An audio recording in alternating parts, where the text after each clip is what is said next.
La dismetría es una diferencia de longitud que se tiene en los miembros inferiores, en donde uno de ellos puede ser más corto que el otro. Las causas pueden ser diversas. Puede ocurrir un problema patológico congénito en donde el paciente ya nació con este acortamiento y es poco notorio porque la diferencia es muy mínima. En cambio, tenemos el caso de un paciente que sufrió una fractura en la cabeza del fémur cerca de la articulación de la cadera, en donde la reducción fue quirúrgica y luego de la recuperación se notó un acortamiento del miembro inferior de 2 centímetros. Entonces en estos casos pues tiene que recibir un tratamiento para evitar futuras complicaciones, sobre todo en su postura. Así que en el siguiente video vamos a ver algunas correcciones posturales, algunas correcciones en la marcha y algunas indicaciones de plantillas para poder reducir este problema. Cabe destacar que en aquellos pacientes en donde la diferencia sea mayor de 4 o 5 centímetros es mejor optar por una cirugía correctiva. Para comprender mejor de lo que estamos hablando, es importante definir qué es la fractura. La fractura es la ruptura total o parcial de un hueso y esto pudo haberse ocasionado por diversas causas. Lo más común es que se deba a un accidente, una caída fuerte o una lesión deportiva. La fractura provoca un dolor intenso y dependiendo de la gravedad puede necesitar cirugía para que el hueso vuelva a la normalidad. También debemos recordar que el fémur es el hueso del muslo. Este es el hueso más largo, fuerte y voluminoso del cuerpo. Por lo tanto, una fractura en esta estructura es muy difícil de recuperar y tarda considerable tiempo en consolidar, es decir, en terminar de sanar. Se puede tardar entre 6 a 10 meses. Ahora que ya definimos lo que es una fractura y ya sabemos lo importante que es el fémur, podemos delimitar las causas por las cuales se da un acortamiento luego de haberse fracturado este hueso. La primera es que ocurra una consolidación viciosa. Esto se debe a una inadecuada reducción de una fractura o a una mala inmovilización, lo que da como resultado que los fragmentos del hueso que fueron fracturados se hayan consolidado en una posición no anatómica. De hecho, por regla general, mientras más cerca de una articulación se encuentre la deformidad o la fractura, mayor será el grado de limitación funcional. Por lo tanto, decir que la fractura fue cerca de la articulación de la cadera ya puede deberse a que se tenga una consolidación viciosa. Entonces, en estos casos es imprescindible tener un cuidado mucho más delicado y también un tratamiento reductivo que siga de la mano de un ortopeda especialista. Otra de las causas son aquellas fracturas que ocurren en la diáfisis del fémur. La diáfisis es la parte o porción central de un hueso largo. Entonces, una fractura en esta zona puede conllevar a acortamientos dependiendo de qué tratamiento se tuvo. Como se ha venido mencionando, la mayoría de fracturas en el fémur tiene como tratamiento la colocación de clavos endomedulares, placas o tornillos para que el mismo consolide en la mejor forma anatómica posible y evitar este tipo de lesiones. Sin embargo, la mala colocación del mismo puede provocar también lesiones a futuro. Como un ejemplo, cuando se coloca un clavo endomedular para dar estabilidad al montaje, se deben bloquear los fragmentos proximal y distal del mismo mediante tornillos. Si no se hace de esta manera, pues entonces se va a tener acortamiento o rotación en la zona de la fractura, conllevando así la aparición de este problema. Otra de las causas es la pseudoartrosis, que a veces es referida como falsa articulación. Es una fractura ósea que no tiene posibilidades de curar sin intervención quirúrgica. Se produce cuando, después de una fractura, los segmentos óseos no se reparan correctamente. De esta manera existe una falsa unión en el hueso que provoca una movilidad, como si se tratara de una articulación. El tratamiento en estos casos es una intervención quirúrgica, como ya lo decía. Principalmente estos casos ocurren en pacientes con edad avanzada y que tengan un mal estado nutricional, como puede ser también el consumo de alcohol, entre otras. Aunque también Puede haberse ocasionado esta pseudoartrosis debido a una inmovilización insuficiente, una reducción inadecuada o dispositivos de fijación aplicados de forma inadecuada por parte del médico que realizó la cirugía. Fracturas en áreas de crecimiento óseo en los niños. Fractura en metáfisis del fémur. La metáfisis es la parte pequeña de un hueso largo, comprendida entre la diáfisis y la epífisis. En los niños y adolescentes, la metáfisis es la que permite el crecimiento óseo. Por lo tanto, una lesión, una fractura en esta zona puede conllevar a acortamiento de la pierna. Como ya se conoce, existen muchos tipos de fracturas. Algunas conllevan a una recuperación más delicada que otras. Voy a mencionar algunos de estos tipos que pueden ser consecuencia a un acortamiento en la pierna. El primero es la fractura oblicua, la cual consiste en que el trazo de la fractura tiene cierta inclinación sobre el eje mayor del hueso. Otro de los tipos es la fractura espiroidea, la cual suele ser consecuencia de fuerzas torsionadas y el trazo va en espiral alrededor del hueso. Otra es la fractura en ala de mariposa. Este es un trazo típico cuando se producen fuerzas de doblado sobre el hueso, presentan un fragmento intermedio en forma de cuña. Y por último, las fracturas multifragmentarias, también llamadas conminutas.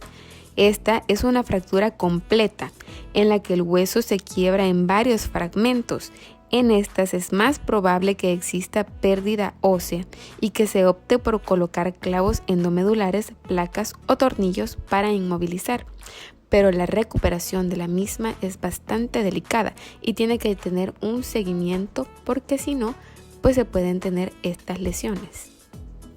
Otra causa puede ser la presencia de osteomielitis, la cual es una infección en el hueso causada por bacterias u otros gérmenes.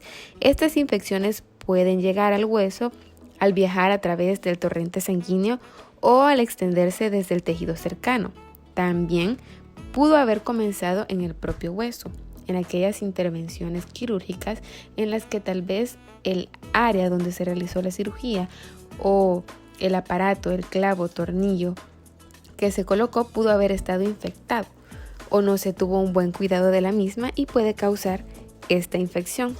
También la osteitis, que es la inflamación de los huesos, generalmente es de origen infeccioso bacteriano, que puede tener las mismas causas que la osteomielitis. Uno de los mayores factores de riesgo para que consolide correctamente una fractura y que también puede ser una causa para que ocurra un acortamiento en la pierna donde se tuvo la fractura es la aparición de osteopenia y osteoporosis. Voy a definir ambas. La osteopenia es la pérdida de masa ósea, lo que hace que los huesos se debiliten. Es decir, en el interior de los huesos, pues los mismos se vuelven quebradizos por la pérdida de calcio y es muy común a medida que se envejece. La osteoporosis es lo mismo prácticamente porque también conlleva la pérdida de masa ósea o disminución de la cantidad de calcio en los huesos, pero la misma ocurre en una mayor medida, es decir, que la densidad ósea se ve más comprometida en la osteoporosis que en la osteopenia. La última de las causas que se contemplará en este video será la diafisectomía, que es la extirpación quirúrgica de una porción de la diáfisis. Esta técnica se utiliza para tratar diversas enfermedades como ciertos tumores malignos que afectan el hueso. Así que estas son algunas de las causas por las que puede deberse que hubo acortamiento después de haberse sufrido una fractura en este hueso tan importante que es el fémur.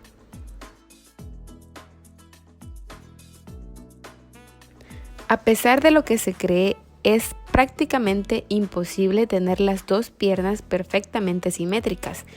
La mayoría de las personas tenemos una pequeña dismetría o acortamiento entre nuestras piernas, que generalmente coincide con una pierna corta a la derecha y un brazo más corto a la izquierda. El ser humano no es simétrico. Una diferencia de entre 5 a 7 milímetros en una persona de 1,70 m puede considerarse completamente normal y fisiológica. Como se ha dicho anteriormente, prácticamente el 50% de la población posee una pierna más corta que la otra. Es permisible en un adulto un acortamiento no mayor de 1,20 centímetros, el cual, como ya se mencionaba, se puede considerar normal y no conlleva mayores repercusiones en la anatomía del resto de su cuerpo o en la postura de su espalda. Pero si se sobrepasa de esta medida, pueden usarse algunos tratamientos y seguirse también algunos consejos. Tratándose del caso de una fractura, en donde ya se mencionaba que se tienen 2 centímetros de diferencia entre una pierna y la otra, pues es más recomendable tomar en cuenta algunas de estas recomendaciones. Se puede recomendar el uso de plantillas ortopédicas y alzas. Las plantillas ortopédicas nos sirven para corregir y aliviar la patología de nuestros pies, con el fin de mejorar nuestra calidad de vida y permitirnos andar sin sentir molestias. Las alzas para zapatos están rellenas de látex para amortiguar el talón, los golpes al andar y evitar dolores en el mismo o que se nos carguen las rodillas, tobillos, pantorrillas y caderas. Las mismas son ideales también para aumentar unos centímetros de altura, pero es importante que un especialista, fisioterapeuta, te las indique, porque se conoce que las plantillas taloneras quizás no son la mejor opción para solucionar un acortamiento de un miembro inferior o una dismetría. Es mejor usar plantillas o adaptaciones en el zapato, en donde no es solo la altura en el talón, sino que la misma se distribuye para el resto del pie, para que la carga que se va a poner no sea únicamente en el talón, puesto que esto, en vez de tener buenos resultados, puede resultar perjudicial en la espalda. Pueden sufrirse dolores en la misma y también pueden sufrirse otras lesiones en el miembro inferior.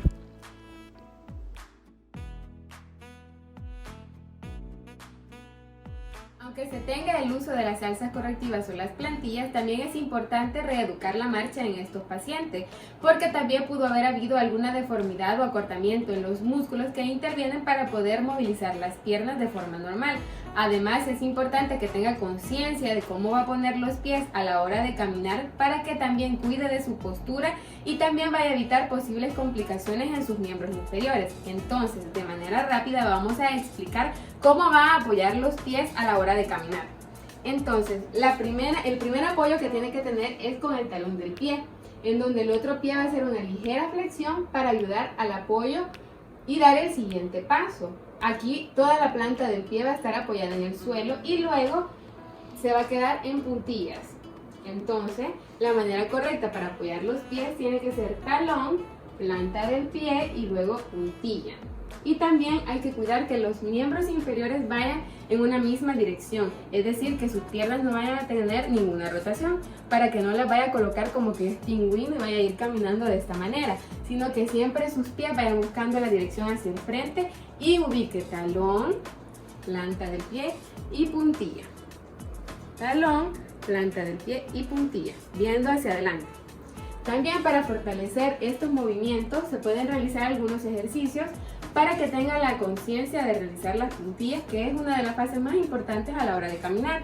Puede colocarse cerca de algo donde él se pueda apoyar para no perder el equilibrio y puede colocarse en puntillas separando los talones del suelo.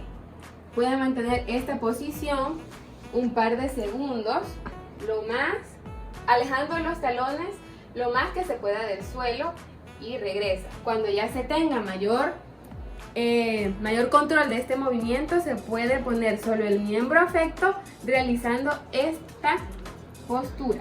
Levantamos el miembro sano, dejamos solamente el miembro afecto, nos apoyamos de algo y regresamos. Aguantamos el mayor tiempo posible y regresamos. Otra recomendación muy importante es el cuidado de la postura, es el cuidado de la espalda, la higiene postural que se tenga de la misma, la cual consiste en hacer todas las actividades que se realizan a diario, pero cuidando la buena posición, la buena higiene de la misma. Al acostarse es importante colocar las almohadas de cierta manera para cuidar que nuestra espalda no se incline hacia un lado y que no cause molestias durante la noche, que los músculos también estén en un buen estado.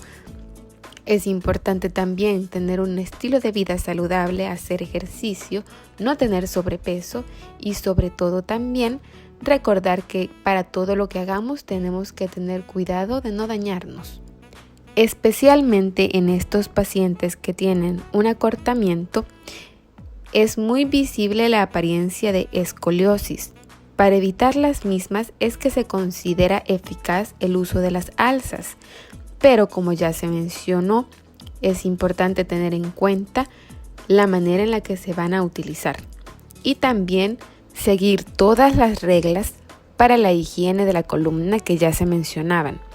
A continuación se van a mostrar algunas de las mismas.